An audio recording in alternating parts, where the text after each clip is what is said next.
Good morning students. तो बेटा last lecture में हम लोगों ने पढ़ा था डिस्कवरी ऑफ इलेक्ट्रॉन्स के बारे में। लास्ट लेक्चर में हमने जो पढ़ा था that is the discovery of electron के बारे में, और आज की इस लेक्चर में हम पढ़ने जा रहे हैं डिस्कवरी ऑफ प्रोटॉन के बारे में। तो डिस्कवरी ऑफ प्रोटॉन भी बेटा कैसे हुई? डिस्कवरी ऑफ प्रोटॉन भी हुई थी बेटा डिस्चार्ज ट्यूब एक्सपेरिमेंट।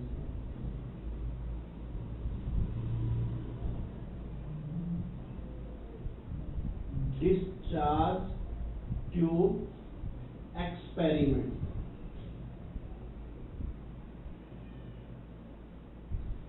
क्यों? क्योंकि बेटा इलेक्ट्रॉन की डिस्कवरी किससे हुई थी? डिस्चार्ज ट्यूब एक्सपेरिमेंट से। तो ट्रेंड चल रहा था डिस्चार्ज ट्यूब का। तो डिस्चार्ज ट्यूब में कई लोग गैस चेंज कर रहे थे, कई इलेक्ट्रोड चेंज कर रहे थे, कोई प्रेशर कम कर रहा था, कोई प्रेशर कम कर रहा बढ़ा रहा था, कोई पोटेंशियल डिफरेंस ज्यादा कर रहा था, कोई पोटेंशियल डिफरेंस कम कर रहा था। तो सभी के माइंड में एक ही चीज डेवलप हो रही थी, एक ही चीज आ रही थी, शायद कोई नया पार्टिकल डिस्कवर हो जाए। क्योंकि पहले क्या था, जे थॉमसन ने ऐसा किया था, तो वहां से इलेक्ट्रॉन की डिस्कवरी हुई थी। जे थॉमसन का नेम तो क्रेडिट गया उसको, बट माइकल फैराडे भी ऐसा ही काम कर रहा था। तो डिस्कवरी ऑफ प्रोटॉन का जो मेन क्रेडिट है ना बेटा, वो जाता है किसको? ई गोल्डस्टीन को जाता है।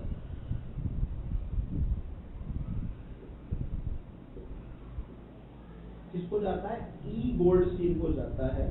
अगर आप गूगल करके देखते हो, नेट पे देखते हो, तो प्रोटॉन की डिस्कवरी में इसका नाम नहीं आएगा।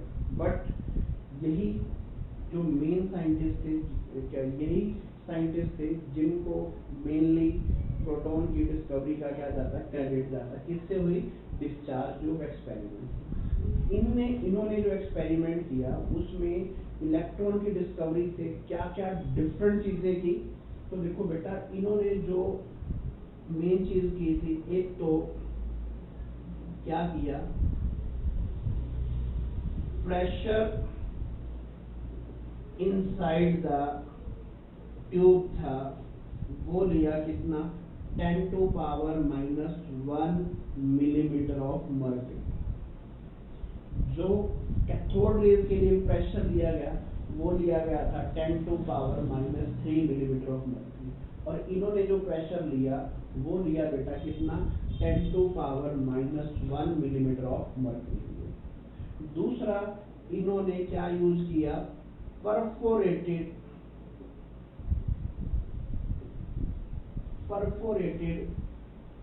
क्या किया?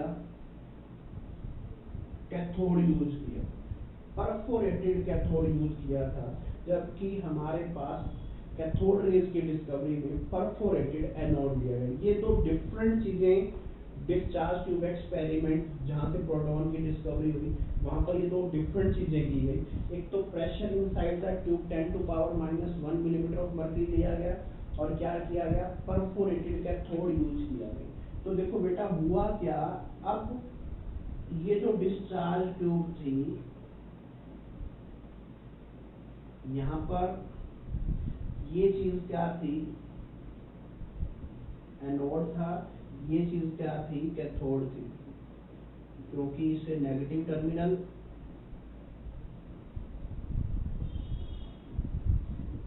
और इसे पॉजिटिव टर्मिनल से जोड़ा। तो अब क्या देखा गया, यहां से बेटा एनोड से की तरफ से एक विजिबल कलर्ड रेज प्रोड्यूस हो रही थी। क्या हो रही थी? विजिबल कलर्ड रेज प्रोड्यूस हो रही थी। क्या थी? विजिबल कलर्ड रेज प्रोड्यूस हो रही थी। और कैथोड रेज में क्या था? इनविजिबल रेज प्रोड्यूस हो रही थी। यहां से क्या हो रहा है? विजिबल कलर्ड रेज प्रोड्यूस हो रही थी। दैट मींस ये यहां से मूव करते हुए दिखाई दे रही थी। ठीक है जी। और इन्हीं रेज को क्या बोला गया, इन्हीं रेज को क्या बोला गया था बेटा, एनोड रेज बोला गया था। क्या बोला गया था, एनोड रेज बोला गया था। अब एनोड रेज कहां से कहां मूव हो रही हैं, एनोड रेज मूव करती हैं पॉजिटिव चार्ज से नेगेटिव चार्ज की तरफ, क्या कर रही थी, मूव कर रही थी। एनोड रेज के ऊपर क्या होता है बेटा, पॉजिटिव चार्ज होता है। क्यों पता चला, कैसे पता चला, क्योंकि एनोड रेज नेगेटिव, जब इलेक्ट्रिक फील्ड अप्लाई किया गया तो नेगेटिव की तरफ डिफ्लेक्ट हो रही थी। That conclude that anode rays have positive charge. Anode rays travel in the straight line. Anode rays produce ionisation. तो देखो बेटा यहाँ से क्या हुआ, इसके बाद क्या हुआ, इस एक्सपेरिमेंट के बाद क्या हुआ, हमने क्या निकाला, चार्ज बाय मास रेशियो निकाली। क्या निकाली, चार्ज बाय मास रेशियो निकाली। तो charge by mass ratio, charge by mass ratio क्या थी, डिफरेंट थी for different gases। Charge by mass ratio क्या थी, डिफरेंट आ रही थी फॉर डिफरेंट गैसेस। तो दैट मीन्स जो एनोड रेज है वो किस पे डिपेंड करती है, नेचर ऑफ गैस पे क्या करती है, डिपेंड करती है। Anode rays nature of gas पे क्या करती है, डिपेंड करती है। इस बात का पता यहाँ से हमें पता चला, हम डिफरेंट गैस ले रहे थे, वहां से E बाय M रेशियो क्या आ रहा था, डिफरेंट आ रहा था। तो देखो अगर हमारे पास E बाय M की वैल्यू मैक्सिमम कब आ रही थी, E बाय M की रेशियो मैक्सिमम तब आ रही थी जब ये डिनोमिनेटर सबसे छोटा, जब ये मास छोटा होगा तो इसकी वैल्यू क्या आएगी, मैक्सिमम आएगी। तो जब यहाँ पर हाइड्रोजन गैस ली गई, फॉर हाइड्रोजन गैस, जब यहाँ पर इसके अंदर हाइड्रोजन गैस ली गई तो ये जो हमारे पास E बाय M रेशियो थी बेटा, वो कितनी आ रही थी, मैक्सिमम आ रही थी। वो आ रही थी हमारे पास 9.57 into 10 to power 4 coulomb, 9.57 into 10 to power 4 coulomb per gram आ रही।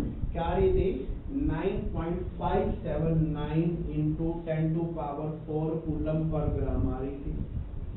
और ये एक्सपेरिमेंट से पता लगाया गया, जो हमारे पास चार्ज ऑफ प्रोटॉन कितना आ रहा था, 1.602 इंटू 10 टू पावर -19 कूलम। तो चार्ज तो इलेक्ट्रॉन के चार्ज के सेम आ रहा था, बट पॉजिटिव साइन आ रहा था। पॉजिटिव चार्ज होता है हमारे पास प्रोटॉन के ऊपर।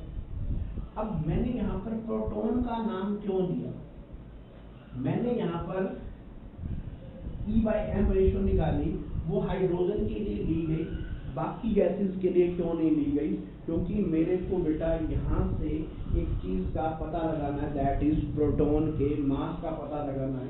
तो देखो बेटा क्या हुआ, जब हमने क्या किया, यहाँ पर डिस्चार्ज ट्यूब एक्सपेरिमेंट किया, ठीक है, तो यहाँ पर इस डिस्चार्ज ट्यूब के अंदर हाइड्रोजन गैस ली गई। तो ये थे हाइड्रोजन के पार्टिकल्स, एनोड से एनोड रेज आ रही थी। तो जब ये एनोड रेज इन एटम से स्ट्राइक की तो उन्होंने क्या निकाले बाहर, इलेक्ट्रॉन बाहर निकाल दिए।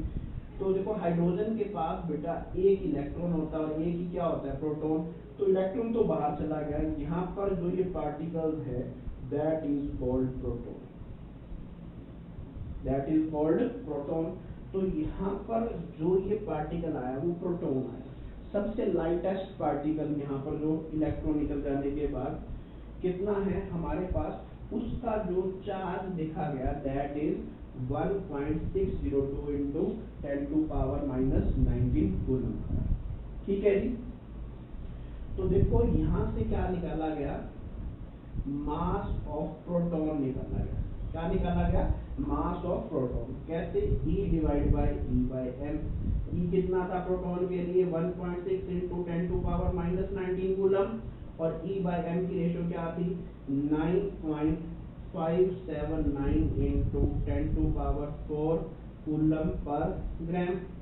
यहाँ से जो बेटा मास आया दैट इज 1.672 इंटू 10⁻⁻24 ग्राम। अगर इसको किलोग्राम में हम कैलकुलेट करते हैं तो कितना आता है, 1.672 इंटू 10⁻⁻27 किलोग्राम। तो बेटा ये था हमारे पास सेकंड सब atomic particle that is the discovery of proton. तो डिस्कवरी ऑफ प्रोटॉन का जो मेन क्रेडिट जाता है वो बेटा ई गोल्डस्टीन को जाता है, डिस्चार्ज ट्यूब एक्सपेरिमेंट।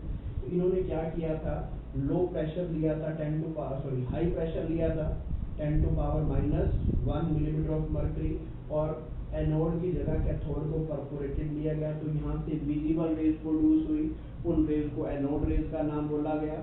और एनोड रेज कहाँ से जनरेट होती है, पॉजिटिव चार्ज पार्टिकल से जनरेट होती है। ये पॉजिटिव चार्ज पार्टिकल्स से जनरेट होती है, और in case of hydrogen gas these positive charge particles are called proton. ठीक है। तो बेटा प्रोटॉन के ऊपर कितना चार्ज होता है, प्रोटॉन का कितना मास होता है, ये आज के इस लेक्चर के अंदर हमने डिस्कस किया है। क्या किया है, इस लेक्चर के अंदर हमने ये चीज क्या की है, डिस्कस की है। क्या चीज, प्रोटॉन के ऊपर जो चार्ज होता है, प्रोटॉन चार्ज कितना होता है, चार्ज होता है बेटा कितना, 1.6 इंटू 10⁻⁻19 कूलम, और जो मास होता है बेटा वो कितना होता है, 1.672 इंटू 10⁻⁻27 kg। क्लियर है बात बेटा? ठीक है। तो इसके बाद बेटा क्या हुई, हमारे पास इलेक्ट्रॉन की डिस्कवरी हो चुकी थी, प्रोटॉन की डिस्कवरी हो चुकी थी। तो अब साइंटिस्ट सोच रहे थे ये जो पार्टिकल्स हैं एक एटम के अंदर कहाँ प्रेजेंट है, इनकी लोकेशन क्या है। तो उसी को देखते हुए सबसे जो पहला साइंटिस्ट जिसने एटॉमिक मॉडल दिया वो कौन था बेटा, जिसका फर्स्ट एटॉमिक मॉडल आया दैट इज द, कौन सा साइंटिस्ट था, उसका नेम था बेटा जे थॉमसन मॉडल। तो जे थॉमसन ने क्या किया, सबसे पहला मॉडल दिया गया।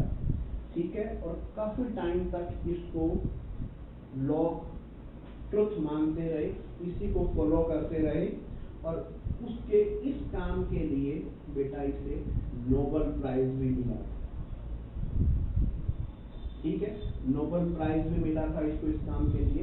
इसने क्या बताया, एटम क्या है, स्फेरिकल होता है। एटम क्या होता है बेटा, स्फेरिकल होता है। इसने सबसे पहले ये बात बताई, atom is spherical in nature. तो इसने क्या बताया, एटम इज स्फीयर। क्या बताया, atom is sphere of positive charge. इसने क्या बताया, जो हमारे पास एटम है उसके अंदर क्या है, सारी की सारी जगह क्या है, पॉजिटिव चार्ज है, and electrons are embedded in such a way like seeds in watermelon। कहता है इसके अंदर ये क्या है, हमारे पास ये पॉजिटिव चार्ज का क्या है, स्फीयर है। Red part is like positive charge. Watermelon अंदर से इसी तरह का होता है। ये क्या है, पहली बात जो बताई थॉमसन ने, ये क्या बताई, atom is sphere of positive charge. ये रेड पार्ट दिखाई दे रहा है आपको, ये तो क्या है बेटा, पॉजिटिव चार्ज है। एंड ये चीज है, ब्लैक चार्ज शो किया है मैंने, these are known as the seeds. तो ये क्या है, इसके अंदर नेगेटिव चार्ज एम्बेडेड है। तो क्या कहता है, atom is sphere of positive charge and electrons are embedded in such a way like seeds in watermelon.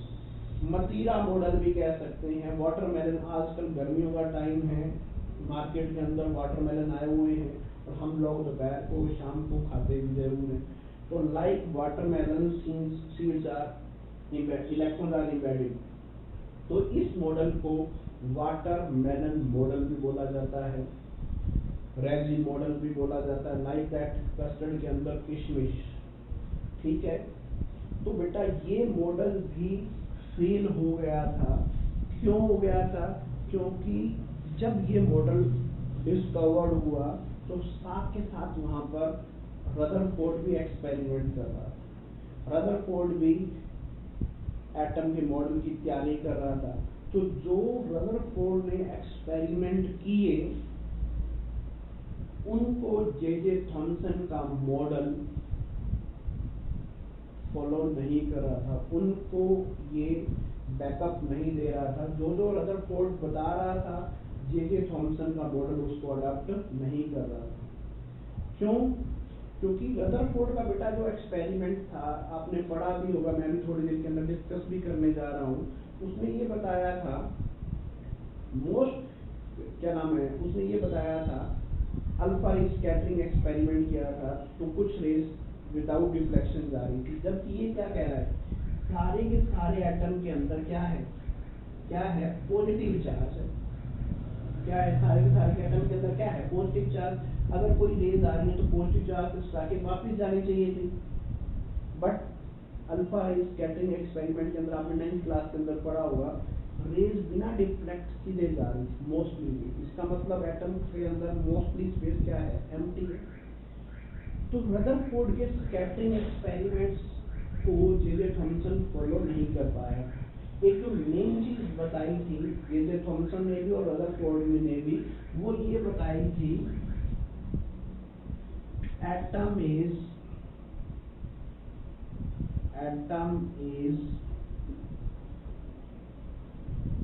Electrically neutral. Atom के ऊपर कोई भी चार्ज नहीं होता है। मीन्स जितने एटम के अंदर इलेक्ट्रॉन्स हैं, उतने इसके अंदर क्या होते हैं, प्रोटॉन्स होते हैं। तो ये था बेटा हमारे पास कौन सा मॉडल, जे थॉमसन मॉडल। ठीक है, इसके ड्रॉबैक्स तो बेटा ये चीज हम 9th क्लास में पढ़ चुके हैं। इसके बाद कौन सा मॉडल आया, रदरफोर्ड का मॉडल आया, तो उसको हम आगे डिटेल के साथ क्या करने जा रहे हैं, स्टडी करेंगे।